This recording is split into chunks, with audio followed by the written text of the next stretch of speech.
Hey everybody, Dan here with Pain Free You. Today I wanted to talk about this topic, fascination versus fear. So we'll get to that in a minute. The cicadas are screaming outside. It's almost nightfall, a little bit dark anyway, wouldn't look so good on camera. So I'm going to take a couple of nice breaths.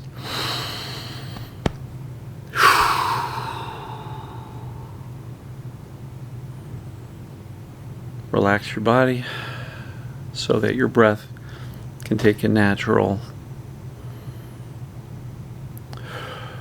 All right. So, fascination versus fear. What am I talking about?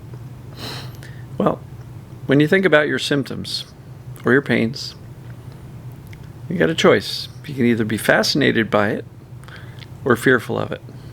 Now, I'd be willing to bet that the vast majority of you folks are fearful of the symptoms, the pain, the other symptoms, terrified, some of you. And I know that because I was there for a while myself. I was always dreading, oh, I hope it doesn't get worse, I hope it doesn't get worse. And anytime I'd get a flare-up or an acute onset of TMS, perceived danger pain, oh, I would just immediately go into despair and, oh no, that's going to knock out weeks of my life. And don't get me wrong, I still continued to do what I had to. I was working through much of my journey with chronic pain, but boy, did it make it miserable, right? Driving to work, oh, so uncomfortable. Getting to work, oh, laying on the floor with the door closed, ooh, half a dozen times a day or more just to make it through the day. So I get it.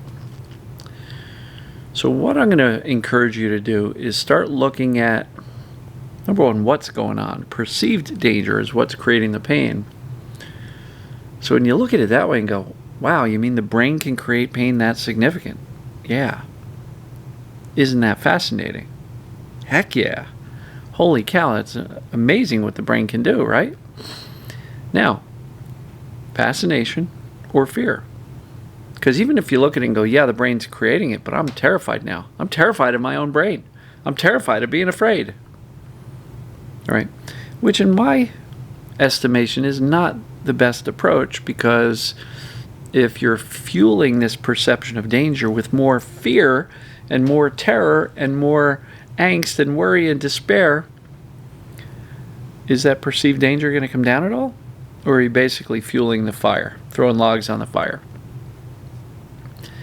So, I think if there's a choice between fascination and fear, clearly fascination wins out.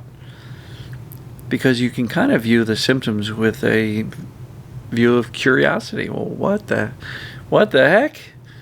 Look at that. And it is fascinating. Absolutely fascinating how the brain can create symptoms in any part of the body. And you might be like, yeah, but it hurts over here, it hurts over there. So it has to be the body, right? Because I feel it, in my case, in my back. Of course it's my body. Not of course. Not really.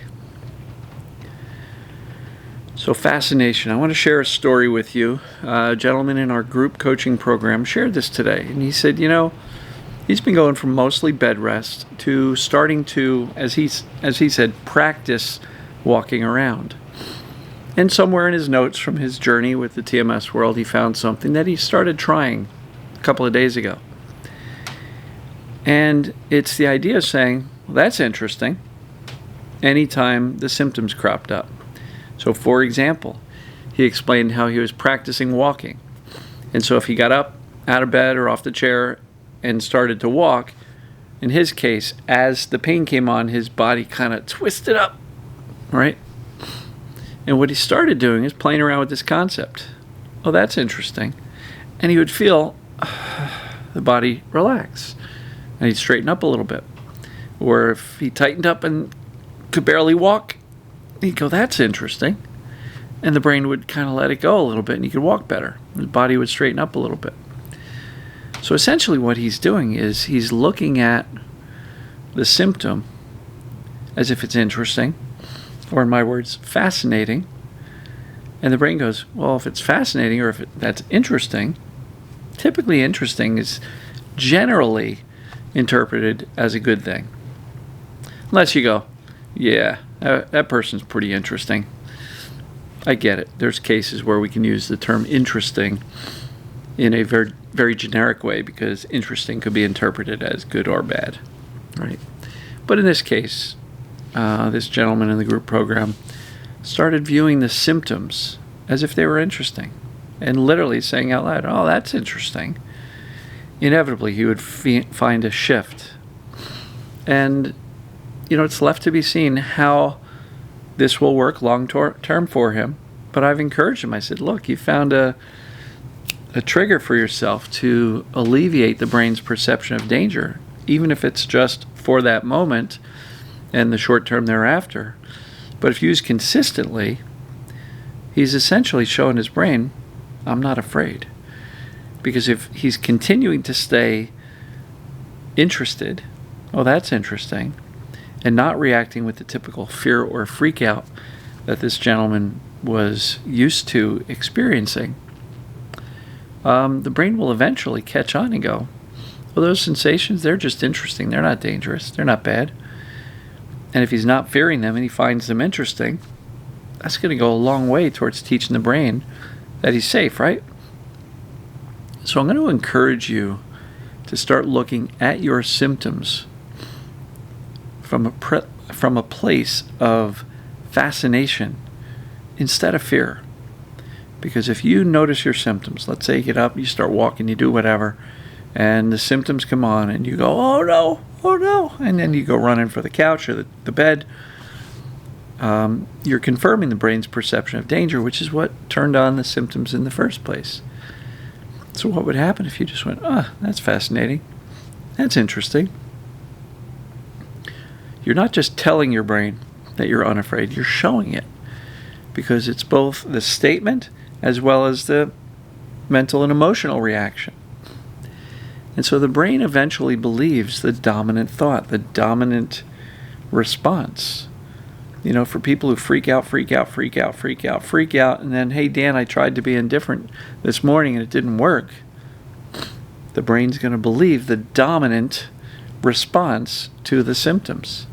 So you got to change the ratio. Make your dominant response, that's interesting, or isn't that fascinating? Make that the dominant thought. And take the freak out down and freak out less and less and less until you're barely freaking out at all. The dominant thought, the dominant response to symptoms is going to determine your brain's understanding of what's going on. So it's really important to make sure that your dominant response to pain is dismissal almost. That's fascinating, but I'm not concerned. Dismiss it. I don't need to watch. I don't need to watch that. I don't need to bother with it. I certainly don't need to fix it. Right? So play around with this a little bit. That's interesting. Because when you view it literally, it is interesting. It is fascinating. It's interesting. It's really cool how the brain can turn on a false alarm based on not actual danger, but the perception of danger, turn it on, and keep it on for a long time based on fear and attention. Because in my opinion, fear plus attention equals chronic pain. That's the formula. So what happens if you dial down the fear with accurate information so that you can remove your attention from the symptoms or pain? No more chronic, right? So this stuff isn't terribly complex. I'm trying to simplify it as much as possible.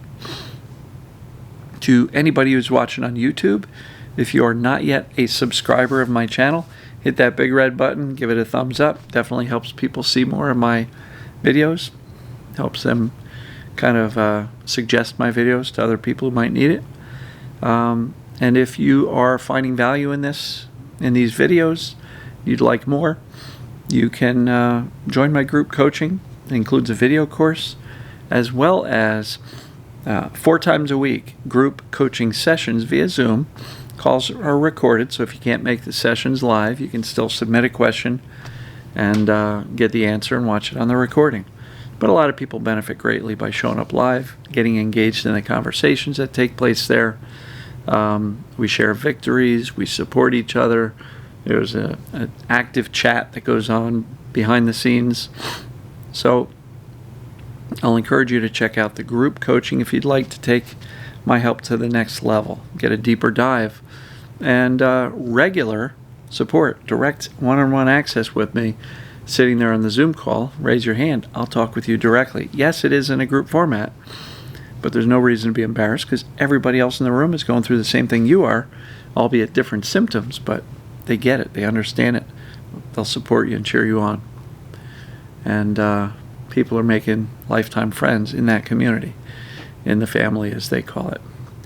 So check it out, painfreeyou.com/join, JOIN. Check out the group program if you'd like to jump into these calls. Come on and join us. There's an active Facebook community as well where people are sharing bits about their life, their journeys, photos of a vacation somebody took, first vacation in 7 years, that type of thing. So it's a really, really cool community. Give it some thought. Hope to see you in there. If not, just understand that you can actually get better by watching these free videos. The reason I know that is I've got about 45 success stories as of the recording of this video. And I would probably say at least 2/3 of them have gotten better just by watching the free videos. Never paid me a dime. You can do it too. But if you'd like to accelerate your recovery and get some one-on-one help and have the support of a cool community so you're not feeling like you're going through this journey all by yourself, check out the group, painfreeyou.com/join. Hope to see you in there. If not, I love you and will help you as much as I can anyway. And if you are a subscriber to my YouTube channel, thank you, because the subscriber numbers are just climbing super fast now. So I'm thrilled to have the community growing and be able to help more and more people. So love you all, and as usual, we'll see you tomorrow. Take care.